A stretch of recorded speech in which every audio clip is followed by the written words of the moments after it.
So, Jain student, welcome back in our online classes where we'll study about SAS congruence rule, right? See, in the previous lecture, I explained you about the four type of congruency criterion, in which the first was SAS. What was SAS congruence rule? See, this is the first theorem. Two triangles are congruent if two sides and the included angle of one triangle. किसी triangle के दो side, जैसे यहाँ figure बना हुआ है ना, दो साइड्स और उसके इंक्लूडेड एंगल, उन दोनों साइड के बीच का ही एंगल इंक्लूडेड होता है, right? If two side and included angle of one triangle is equal to the two side and included angle of other triangle, है ना? तो हम कहेंगे दोनों ट्रायंगल क्या है, एक दूसरे के कॉन्ग्रेंट होंगे, राइट? तो ये यहाँ पे बोल रहा है two triangles are congruent if two sides and the included angle of one triangle are equal to the two sides and the included angle of the other triangle, right? Two side included angle देखिए यहाँ पे equal हो जा रहा है। यहाँ पर हम ध्यान दें, A B side is equal to P Q side, correct, and A C side is equal to P R side, correct, and angle B A C is equal to Q P R, B A C equal to Q P R, correct. We can say that triangle ABC is congruent to PQR by side angle side, correct. This is the first theorem of this chapter, and this cannot be proved. It is a type of axiom, है ना? ये एक axiom होता है। Axiom क्या होता है? Assumption होता है कि ये कंस्ट्रक्शन के बेसिस पे ये बोला गया है कि अगर दो साइड और उनके बीच का एंगल किसी ट्रायंगल के दूसरे ट्रायंगल के दो साइड और उनके बीच के एंगल के इक्वल है तो दोनों ट्रायंगल कॉन्ग्रेंट होते हैं by SAS congruence rule. So we can not prove this theorem, right? Now come to the second theorem.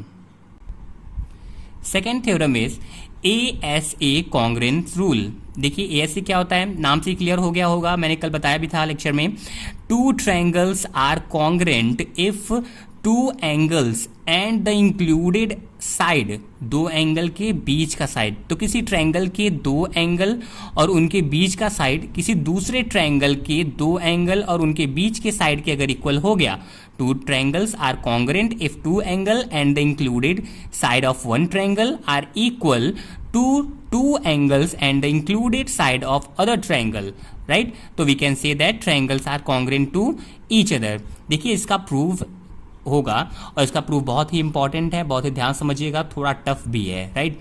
तो यहाँ पे देखिए गिवन क्या है, we have given that triangles ABC and PQR है। दो ट्रायंगल की बात कही गई है जहां पे कंडीशन क्या दिया गया है कि दो एंगल उनके बीच के साइड क्या होने चाहिए, इक्वल होने चाहिए। तो दो एंगल हमने मान लिया, एंगल A P के इक्वल है और एंगल B Q के इक्वल है, और इनके बीच का जो साइड होगा that is AB is equal to PQ। Included side तो वही होगा दो एंगल के बीच में, A एंगल और B एंगल के बीच में साइड क्या होगा, AB, और P एंगल Q एंगल के बीच में कौन साइड होगा, PQ। See in the figure, see, so AB is equal to PQ। Figure ध्यान से देखिए, मैंने बोला कि एंगल A जो है वो P के इक्वल है और एंगल B जो है वो Q के इक्वल है, करेक्ट है? तो इनके बीच का इंक्लूडेड साइड क्या होगा, AB और PQ, ये दोनों भी आपस में क्या होंगे, इक्वल होंगे, करेक्ट? तो हमें प्रूफ क्या करना है कि दोनों ट्रायंगल एक दूसरे के क्या होंगे, कॉन्ग्रेंट होंगे। It means ABC is congruent to PQR।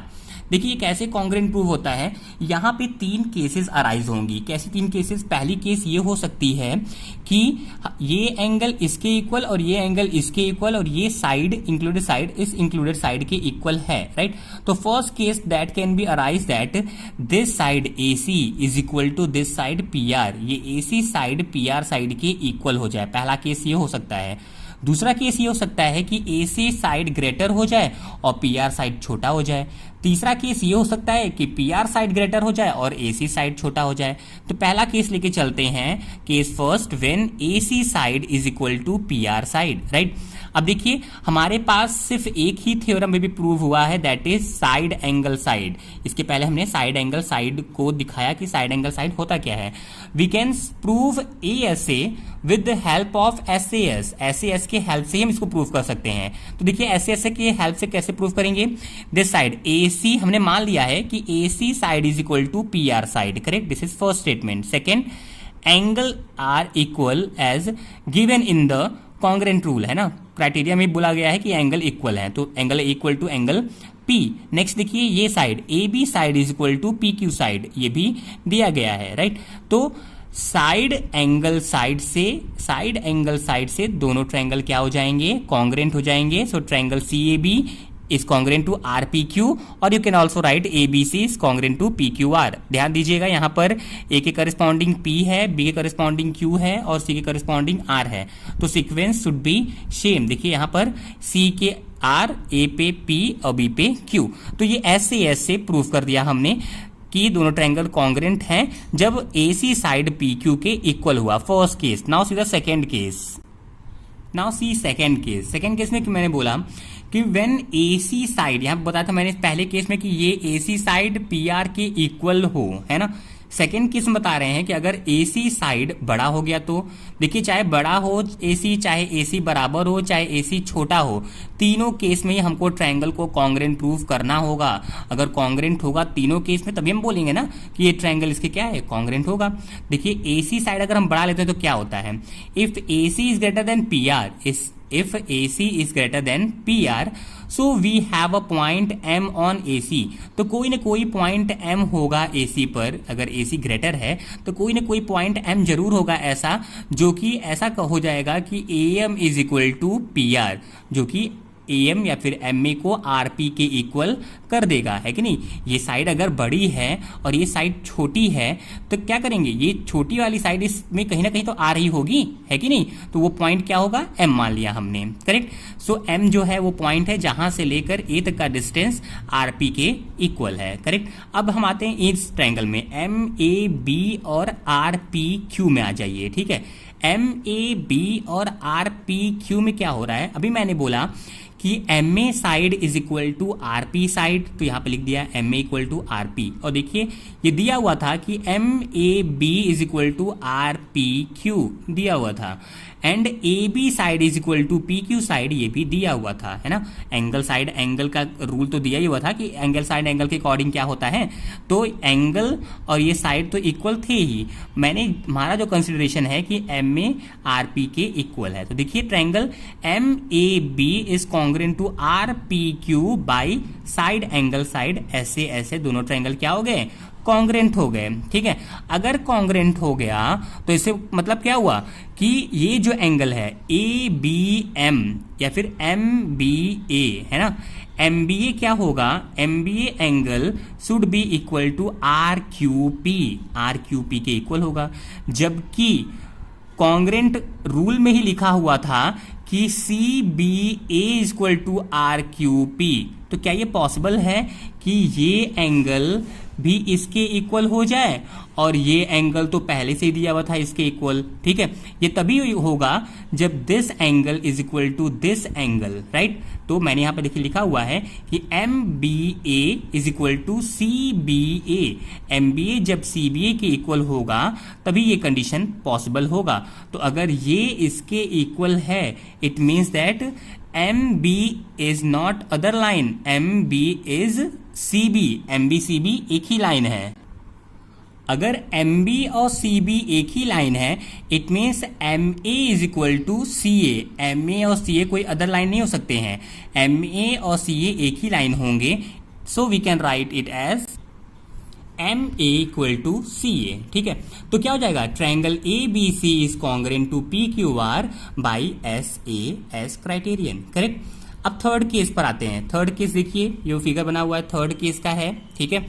Third case में देखिए, अभी मैंने बोला कि अगर ये साइड इस साइड के इक्वल हो जाए, पहला केस था। दूसरा केस था कि ये साइड बड़ा हो गया, ये साइड छोटा हो गया। अब थर्ड केस में हम इस साइड को बढ़ा लेते हैं।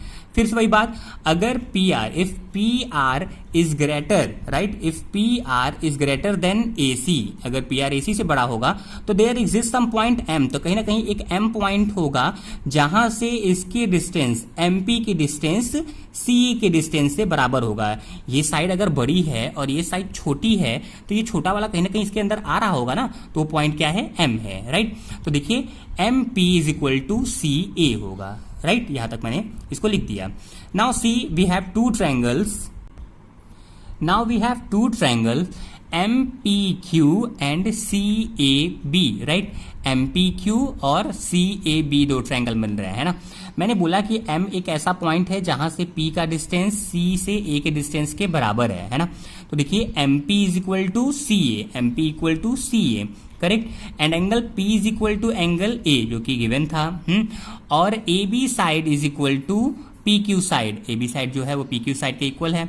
तो this is equal to this and this equal to this and side equal to side. तो साइड एंगल साइड से दोनों ट्रायंगल क्या हो गए, कॉन्ग्रेंट हो गए। जब दोनों ट्रायंगल कॉन्ग्रेंट हो गए इसका मतलब कि angle ABC is equal to angle PQM, ABC PQM के क्या होगा, इक्वल होगा। जबकि हमें क्राइटेरिया में लिखा हुआ था स्टेटमेंट के according ABC is also equal to PQR, तो ABC PQR के भी इक्वल है जो कि स्टेटमेंट में गिवन था, है ना।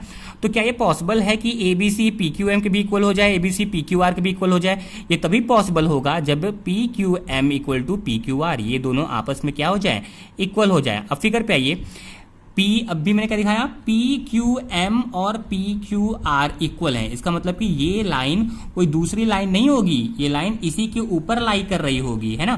तो it means that MQ is equal to RQ, है ना। तो इसलिए MQ is equal to RQ। अब MQ is equal to RQ अगर हो गया तो वही बात हो जाएगी कि triangle ABC is congruent to PQR by SAS। देखिए फिगर में, जब ये लाइन कोई दूसरी लाइन नहीं है, ये लाइन यही लाइन है, ठीक है, तो क्या हो गया कि this side is equal to this side and this side is equal to this side, है ना। तो फिर दोनों ट्रायंगल क्या हो जाएंगे, साइड एंगल साइड से congruent, side angle side and side angle side से दोनों ट्रायंगल कॉन्ग्रेंट हो जाएंगे। इसलिए मैंने यहाँ पे लिखा हुआ है कि triangle ABC is congruent to PQR by SAS. Okay, thank you so much.